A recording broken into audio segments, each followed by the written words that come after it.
dal leen ak jàmm seen YouTube tas info bu dee kan nga abonné lu jëm ci jàpp ki nga xam ne moo di Diomaye Faye ki nga xam ne moo di Cheikh Bara Ndiaye moom génn na ci di ci xamle ci ni kat la waral ci dëgg-dëgg jàpp ki nga xam ne moo di Diomaye moo di ni moom Diomaye dañoo gis ñoom ñi nga xam ne dañoo di way politique yi te bokk ci APR yi ci aju gis ni jeunes yi di commencé di bindu gi métti lool foo dem commissariat bu ma nga fees del nit ñuy bindoo ko di ngëf-ngëfi moo tax it moom Cheikh Bara lam jàpp moo di ni loolee moo waral ñu jàpp ki nga xam ne moo di Diomaye ndax moom dañuy lu jëm ci li nga xam ne moom lañ wax diffamation lu jëm ci lii nga xam ne moom lañ wax ci lii nga xam ne bind na ko nee na moom foogul ne loola moo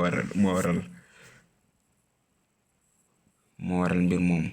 moo tax moom Cheikh Bara ci ay kàddoom lam xamle gannaaw ban ko doon dalal fële ci Seneweb loolee moom moo di ni li nga xam ne moo tax ñu jàpp kii di Diomaye Faye moo di ni kat li nga xam ne mooy am muy jeunes yi ni ñuy demee di ngëf di bindu am na machine boo xam ne mi ngi ci seen ginnaaw Cheikh Bara nag dañuy machine boobu ngeen ñu xam ko kon moo waral kon jàpp ki nga xam ne moo di Diomaye